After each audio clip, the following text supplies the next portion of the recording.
네, 두 번째 지역사회복지 이론입니다. 구조 기능론과 갈등 이론. 어떤 책에는 기능주의 이론이라고도 나오고요. 기능론이라고도 나옵니다. 또 기능주의 이론, 갈등주의 이론 이렇게도 소개되는 책도 있어요. 같은 말입니다. 그래서 여기서는 구조 기능론, 갈등론, 갈등 이론 다 같은 뜻을 가지고 있어요. 시험에는 구조 기능론이라고도 나오고요. 기능론이라고도 나옵니다. 여러분 이 제목에서 착각하시지 않게 당부드립니다. 다 같은 말입니다. 이 제목에서도 여러분들이 하나의 정리가 필요해요. 방금 내가 얘기했듯이 구조 기능론, 기능주의 이론, 기능론 다 같은 명칭이다. 이렇게 이해를 하고 있어야 됩니다. 하지만 갈등 이론은 앞에 다른 말이 써지지 않습니다. 갈등주의 이론, 갈등론, 갈등 이론 다 같은 말입니다. 그럼 먼저 구조 기능론을 살펴볼게요. 주로 이 두 가지 이론을 이렇게 비교해서 많이 설명을 하니까요. 시험에도 이 두 가지 이론을 많이 비교하니까 참고하세요. 자, 기능주의 이론, 구조 기능론에 대한 특별한 용어들을 한번 살펴볼게요. 각 구조들이 저마다 기능을 수행한다. 유지와 균형, 안정을 취한다. 부분들은 전체가 성공적인 기능을 발휘할 수 있도록 통합적인 기능을 한다. 부분들의 통합, 조정, 결속을 한다. 유지와 균형을 한다. 각 하위 체계 간 조정과 조절, 통합을 이룬다. 자, 어느 정도 짐작이 되나요? 그러니까 이것은요, 이렇게 생각하면 어떨까 해요. 사람의 몸을 움직이는데 각 구조들이 있죠. 이를테면 눈이 있고 또 코가 있고 입이 있고 귀가 있고 또 손가락이 있죠. 또 발가락이 있고 뭐 여러가지 우리 신체의 구조를 한번 봐보세요. 각 구조들이 저마다의 기능을 수행하지 않나요? 그러면서 하나의 인간이 활동할 수 있는 전체가 되는 것이죠. 앞서 배웠던 체계 이론과 약간 흡사해요. 하지만 그 체계 이론과는 차별성이 있어요. 이것은 뭐냐면은 기능을 한다. 기능. 이 기능이란 단어가 중요한데요. 이 기능을 한다. 그래서 우리 사회는 어떤 기능을 하느냐 이런 거죠. 그래서 사회의 유지와 안정을 하기 위해서 여러 구조들이 서로 기능을 한다. 이런 겁니다. 한 나라를 봐볼까요? 한 나라 안에는 다양한 구조들이 있죠. 이를테면 정부의 조직을 부처라고 합니다. 이를테면 보건복지부, 무슨 뭐 미래창조부, 뭐 중소기업부 이렇게 해서 부에는 장관이라고 하죠. 그리고 처가 있어요. 뭐 보훈처, 뭐 식약처 이렇게 처가 있습니다.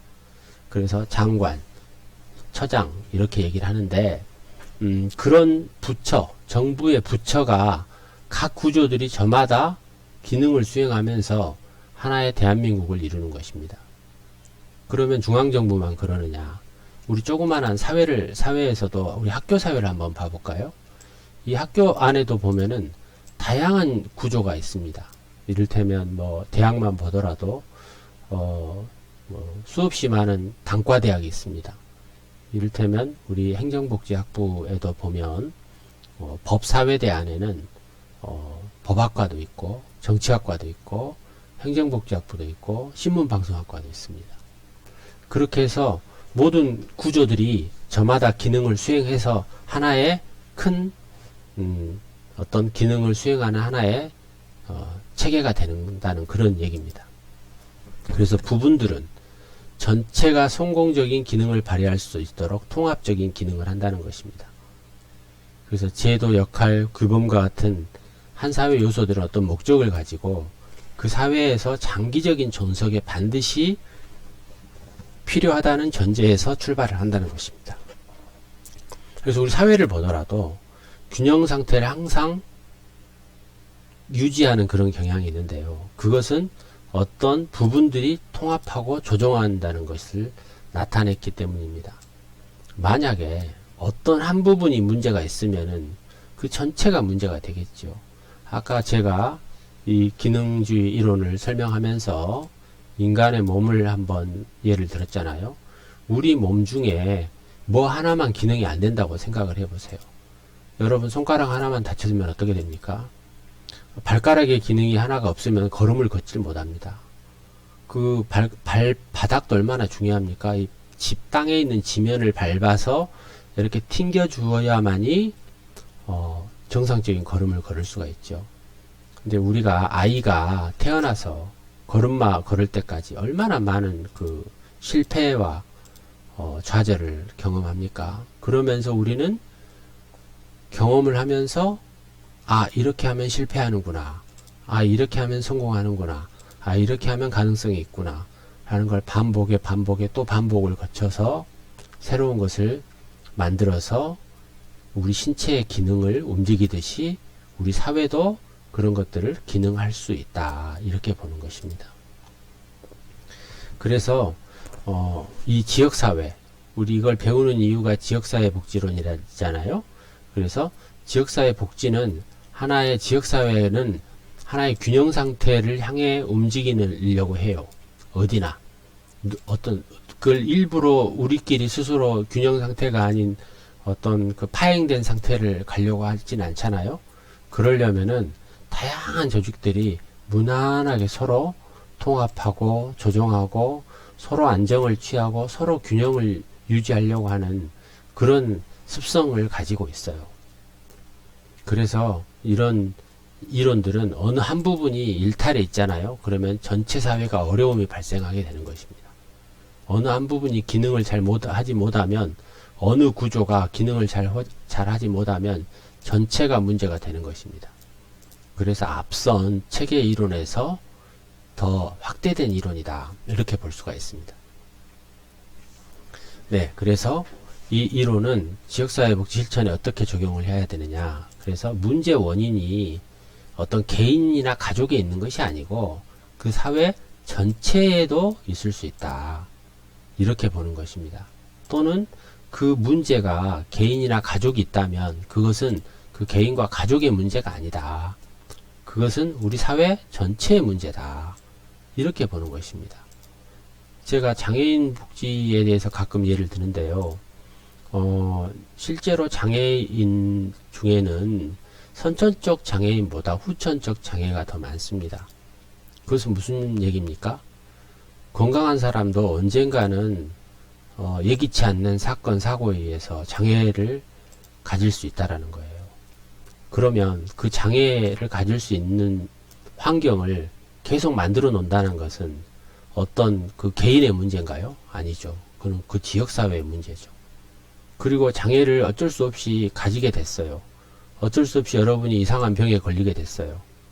그러면 그거는 그 개인의 문제니까 그 개인이 알아서 할 일인가요? 그것은 아니라는 거죠. 다시 말해서 그것은 우리 지역사회 전체의 문제이고 우리의 문제다. 이렇게 보는 것입니다. 그래서 이 어떤 문제가 발생하는 개인이나 가족은 그 사람들만의 문제가 아닌 우리 사회 전체가 예비하고 대비하고 예방하고 치료하고 그 문제를 해결하고 이렇게 해 나가야 된다라는 것입니다. 그래서 각각의 기능이 잘 되려면 기능을 하지 못하는 것을 우리가 역기능이라고 하거든요. 이 단어도 많이 쓰는 용어예요. 역기능. 네, 역기능이란 단어인데 이 단어 역기능, 이 기능을 잘 하지 못하는 역기능적인 요소를 제거하려고 해야 됩니다. 예를 하나 들어볼까요? 아까 우리가 얘기했잖아요. 예기치 못한 사고. 자, 사고로 인해서 어떤 여러분이 다칠 수도 있잖아요. 우리가 다칠 수도 있고 장애를 가질 수 있어요. 그러면 그 예기치 못하는 사고가 자주 일어나는 장소가 있어요. 혹은 예기치 못하는 사고가 자주 일어나는 시간이 있어요. 그렇다면 그 장소나 그 시간 또 그런 환경 이런 것들을 우리가 제거해야겠죠. 법으로 이를테면 학교 앞에 스쿨존을 지날 때는 반드시 저속 30km 미만으로 지나가야 된다라고 이렇게 법으로 만들어 놓은 것이죠. 그 학교 앞에서는 스쿨존이 있는데 차가 빨리 지나가니까 아이들이 교통사고가 많이 나는 거예요. 그런 것들을 대비를 해야 되겠죠. 네. 그 다음 갈등 이론입니다. 보통 이 기능주의 이론과 갈등 이론은 이렇게 묶어서 많이 설명하고요. 또 반대되는 개념이기 때문에 묶어서 같이 비교하는 설명이 많이 따르고 있습니다. 네, 그럼 반대되는 개념이 갈등 이론을 봐볼게요. 자, 갈등이란 말 자체가 어떻습니까? 뭔가 서로 문제가 있고 서로 경쟁하고 서로 대립하고 서로 성격이 안 맞고 서로 가치관이 다른 그런 걸 뜻하지 않나요? 네, 그렇습니다. 대립, 경쟁, 갈등이 관계에 있어요. 우리 주변은 그렇지 않나요? 여러분은 개인 대 개인 또 가족들 간에 항상 원만하게 지내나요? 그렇지 않죠. 뭔가 작은 갈등이 있죠. 인간 사회는 뭐 자원 가지고 갈등이 있고 권력 가지고 갈등이 있고 또 불평등한 배분에 대해서 갈등이 있어요. 왜 누구는 더 많이 가져야 돼? 왜 누구는 조금이라고 더 많이 보수를 가져야 돼? 이럴 때 갈등이 발생하는 것입니다. 똑같이 일하는데 왜 나는 더 보수가 더 적어? 우리 사회에서 비정규직 같은 경우 한번 생각을 해보세요. 똑같이 출근하고 똑같이 퇴근하고 똑같이 일하는데 월급이 2배가 차이 난다? 자, 여러분은 월급이 더 2배가 높은 걸 택하고 싶어요? 낮은 걸 택하고 싶어요? 누군들 낮은 걸 택하고 싶겠어요? 높은 걸 택하고 싶죠. 그런데 원치 않게 그런 상태에 있다면 그런 사회는 어떻게 되겠어요? 갈등이 생기지 않겠어요. 갈등이.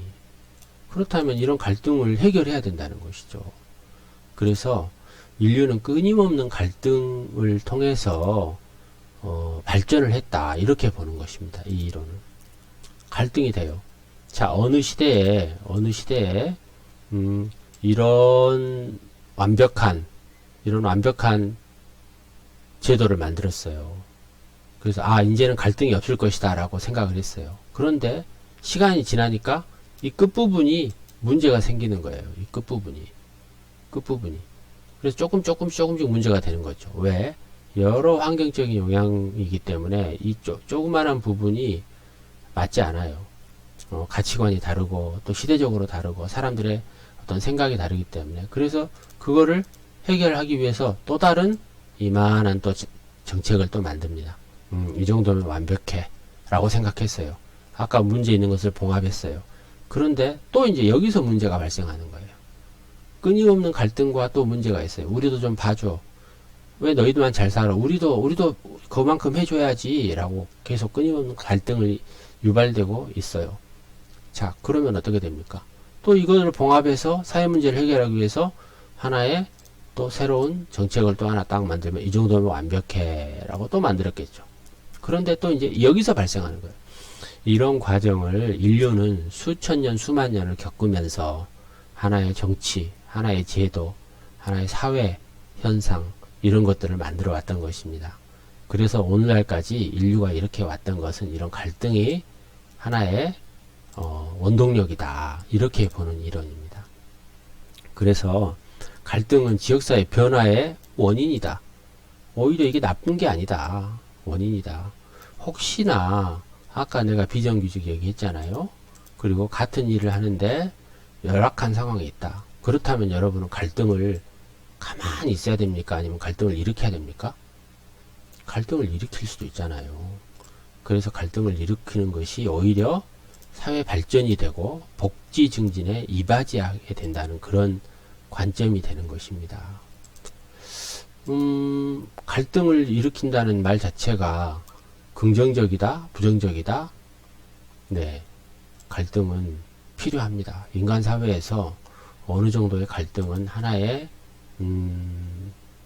과정이다. 이렇게 보는 것입니다. 성숙돼 가는 과정이다. 우리 개인들끼리도 한번 봐볼까요? 여러분 친구들 사이 어떻습니까? 갈등이 없습니까? 있습니다. 그러면서 조용히 친구가 되려면 합의가 이루어집니다. 뭐 아주 간단하게 어떤 친구가 A라는 친구가 B라는 친구한테 밥을 한번 샀어요. 근데 B라는 친구는 A라는 친구한테 밥을 안 사는 거예요. 그럼 갈등이 일어날 수 있잖아요. 뭔가 서로 비슷한 조건이 돼야 되는데 계속 A라는 친구는 B라는 친구한테 밥을 2번, 3번 사봅니다. 그래도 B는 안 삽니다. 그럼 친구가 유지가 되나요? 안 되죠. 그럼 갈등을 일으켜야죠. 내가 3번이나 밥을 샀는데 왜 너는 밥을 안 사는 거야? 너무하지 않아? 라고 하죠. 근데 인간은 참 이기적이에요. B의 답변. 그것은 네가 저번에 이걸 도와달라고 해서 내가 도와줬으니까 그렇게 해주는 거 아니야? 그래서 난 네가 밥을 산 줄 알았는데? 라는 거죠. 그렇다면 A는 그럴 수 있었겠구나 라고 생각이 되겠죠. 뭔가 이 갈등은 하나의 복지 증진의 계기가 될 수 있다. 오히려 가만히 있으면 A가 B한테 밥을 3번이나 샀는데도 B는 안 사면 B는 파렴치한이 되겠죠. 네. 자, 그런 이론입니다. 그래서 갈등은 끊임없이 우리 인류의 역사에서 필요한 존재였고, 그런 갈등으로 인해서 우리 사회가 안정되는, 복지가 증진되는 그런 현상이 일어났다. 이런 계기가 됐다. 이렇게 말할 수가 있습니다. 우리 사회복지 실천에서는 어떻게 적용해 볼까요?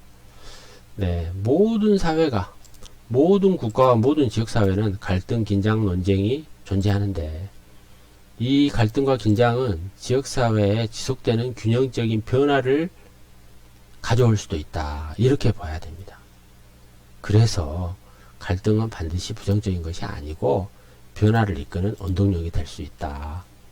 그러나 갈등을 일으킨다는 것은요, 굉장히 중요해요. 합법적이어야 돼요. 합법적. 갈등이라고 해서 가서 그 사람을 폭력을 행사해라. 불법적으로 가서 납치를 해라. 그럴 수는 없잖아요. 네.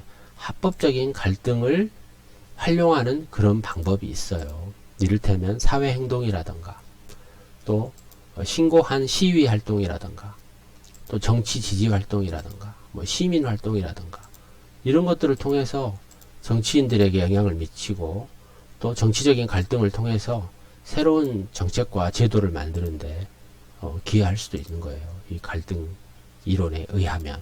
자, 그러면 사회복지 실천 현장에서 여러분이 어떤 열악한 사람을 만났어요.